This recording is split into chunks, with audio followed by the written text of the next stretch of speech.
Vitazen is an optimized blend of 6 selected essential oils, formulated for gentle clearing support.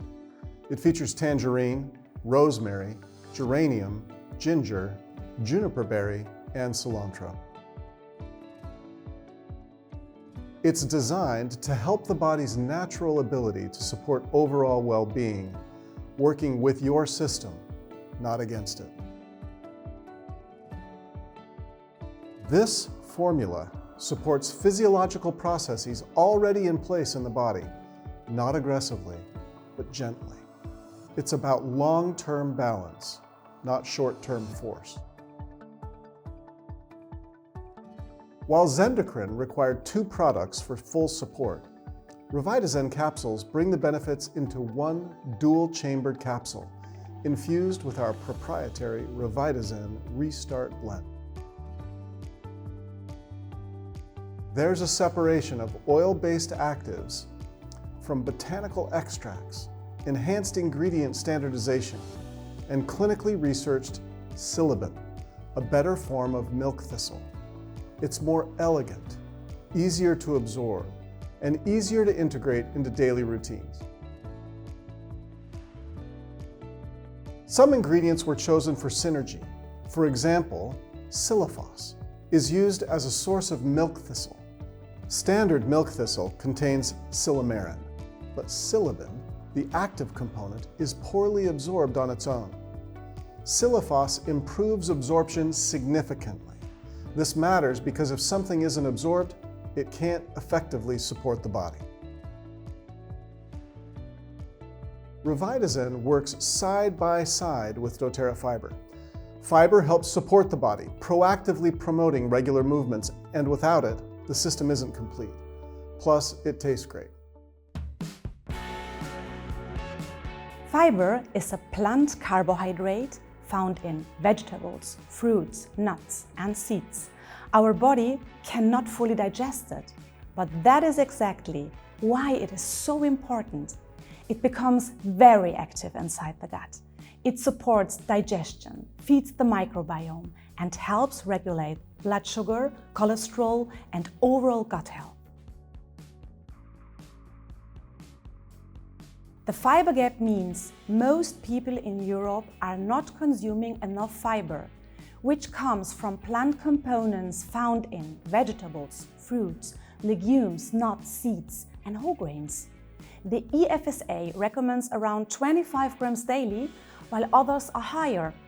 But average intake is often much lower. And it is not only about quantity, but also about diversity. We have thousands of edible plants available, but many modern diets contain only a very small variety of plant foods, and the microbiome reflects that directly. You can almost think of soluble and insoluble fiber as 2 different teams working together in the gut. Soluble fiber interacts with water, ferments, and feeds beneficial bacteria, so it mainly supports the microbiome and metabolic balance. Insoluble fiber works more mechanically. It adds bulk, supports transit time, and helps keep things moving regularly through the intestine. Both are important, just in different ways.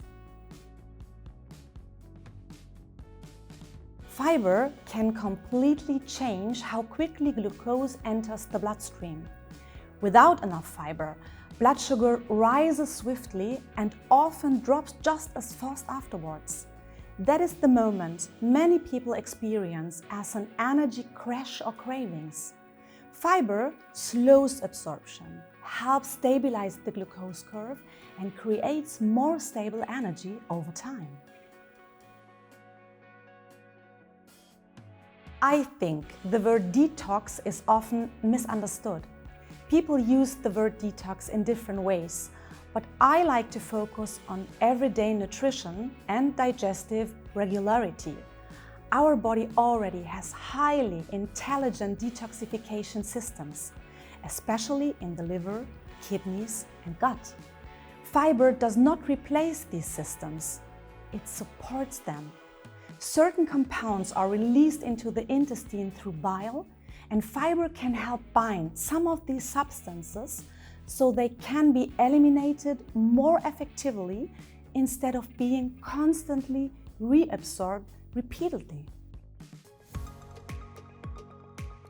What makes fiber so fascinating to me is that it supports so much more than digestion alone.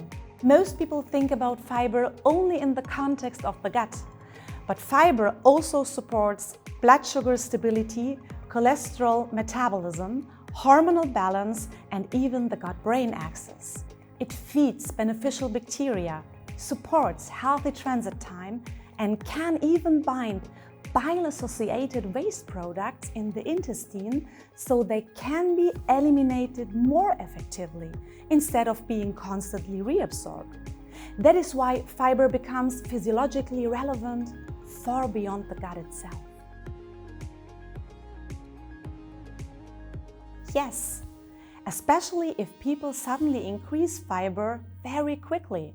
Because fiber is fermented by bacteria in the gut, some people notice bloating or increased gas formation at the beginning. But that usually does not mean the body reacts badly. Very often, it simply means the microbiome is adapting. That is why I usually recommend increasing fiber gradually, drinking enough water, and giving the body a little time to adjust. What makes probiotics and fiber such an interesting combination is that they support the microbiome in different ways. Probiotics introduce beneficial bacteria into the gut, while fermentable fibers help feed them and support their growth. Without enough fermentable fiber, these bacteria struggle to colonize and function effectively. A healthy microbiome does not only depend on the bacteria themselves, but also on the environment we create for them. Our foundation should be a healthy and balanced diet. Ideally, fiber comes from real foods like vegetables, legumes, fruits, seeds, and whole grains.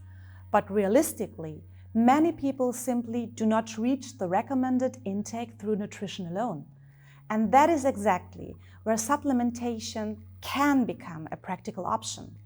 A fiber supplement should not replace healthy nutrition, but it can absolutely help support it and fit into an overall wellness routine.